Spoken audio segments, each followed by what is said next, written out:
In this video, we're going to be talking about corporate communication and what does it mean for you as a designer to create brochures, annual reports, and even infographics. Here's some definitions to keep in mind. First of all, a brochure is a multiple-page tool that's commonly used to convey information for the purpose of promotion.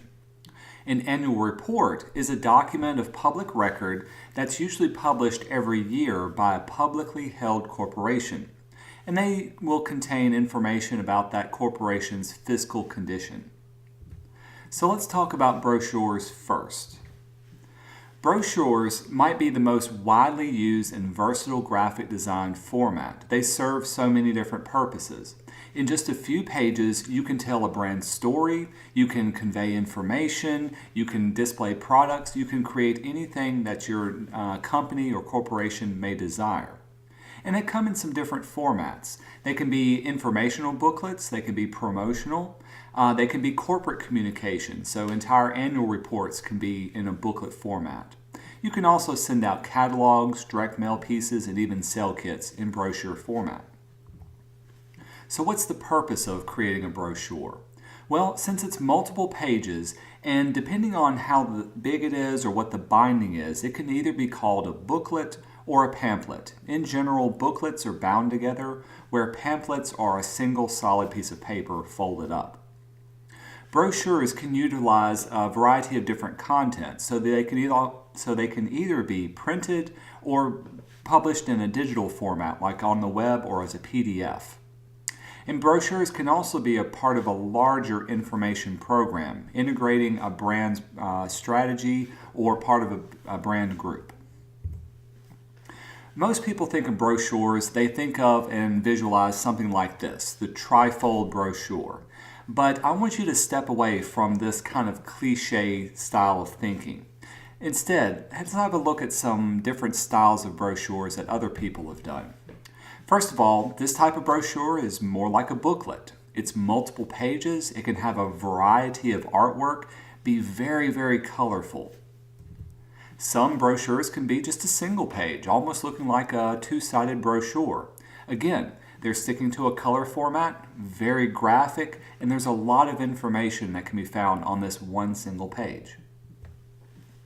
Some of them can be more like package designs and contain multiple pieces within it. Some can have illustrations to it. They don't all have to have text. Some can be very text or even image heavy. All of this would depend on the style of the corporation you're working for and what kind of message you're trying to convey. Here's one that doesn't even have to be a square or rectangular format. In this case, it folds down in a triangular shape. So try to think outside of the box when creating your brochures. Pop-ups, three-dimensional, what can you come up with? The brochure design process follows the same process for all other designs we've talked about. You go through the entire 5 phases: orientation, analysis, concept, design, and implementation. The 5 main issues to keep in mind for brochure design first are: how is the brochure system will work with an existing visual identity? What type of content is going to be inside your brochure? How will you communicate that content to a larger audience? How will the brochures function in the context? In other words, how are you going to use them and where are they going to be placed? And finally, probably most importantly, what budget are you working under? Answering these questions will help you develop what's called your design concept. And when a brochure or even a brochure system, if you've got a variety of different brochures, is part of a broader marketing or communication program, the design objective strategically relates back to the greater design brief and its core goals and values. Here's what that means. If you've come up with a design concept, your visualization process may be dictated by branding guidelines, what somebody else comes up with. We know what colors can you use, what fonts can you use, what images can you use. And so a brochure's design may be based on those types of characteristics. However, if there is no visual identity or if it's less tied to it, it may be up to you to determine what colors, what fonts, what visuals to use in your brochure. So here's a great example. Alex Tompkins was doing some work for Sheffield Hallam University, and in this case they were talking about creative packaging and design intelligence. They had to create some posters, some pop-ups, and even some bags for this entire display. Naturally, they also had to create a brochure.